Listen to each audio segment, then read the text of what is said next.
Hi there, and welcome to the Cotswold Explorer. I'm Robin Shuckburgh, and Ross Widget and I today are to be found in Moreton-in-Marsh. Now, Moreton-in-Marsh has a rather weird name, and there's some controversy about where it actually comes from. One's natural assumption is that it has to do with the marshy land in which it was, on which it is built. And indeed, the Evenloe River does run very close by, and tributaries of it actually run through the village.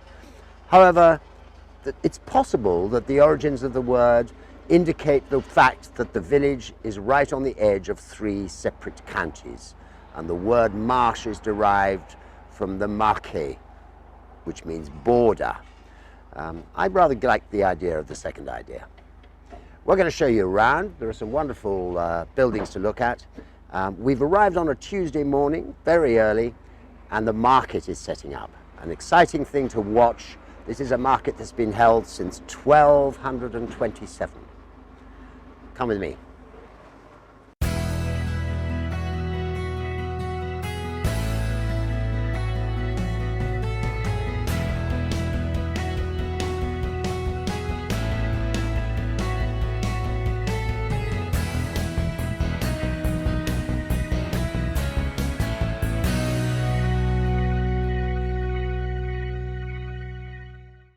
The first evidence of human settlement at what we now know as Moreton-in-Marsh dates to the Bronze Age.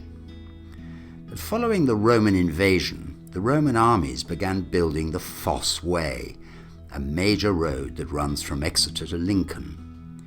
It was completed by the end of the 1st century and passes through Moreton-in-the-Marsh, the original Roman road lying just a few feet below the present surface of the High Street. By the 11th century, the town was the property of Westminster Abbey, and from 1222 to 1226, the abbot began developing Moreton as a market town, creating the wide High Street for this purpose. In the late 1220s, building of the town began on common land bordering the Fosse Way to the northwest of the original Saxon settlement.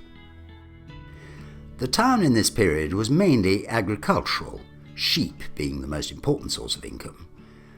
The town avoided any direct involvement in the Civil War, although King Charles I did stay a night at the White Hart Inn in 1644, and Oliver Cromwell stayed in Moreton in 1651 to take communion with the Baptists.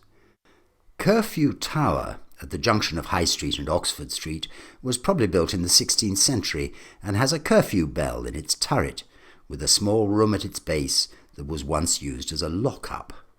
By the 17th century, the town's population was around 500. The establishment of a linen weaving factory in 1742 encouraging further growth. Moreton's several inns offered shelter to travellers passing through, and at one point in the 1820s, some 70 coaches were rolling through this town each week. The opening of a horse-drawn tramway to Stratford-on-Avon in 1826, followed by the mainline railway from Worcester to Oxford in 1853, created a further increase in population. The First and Second World Wars affected Moreton significantly, with the loss of many young local men, commemorated on the town's High Street War Memorial.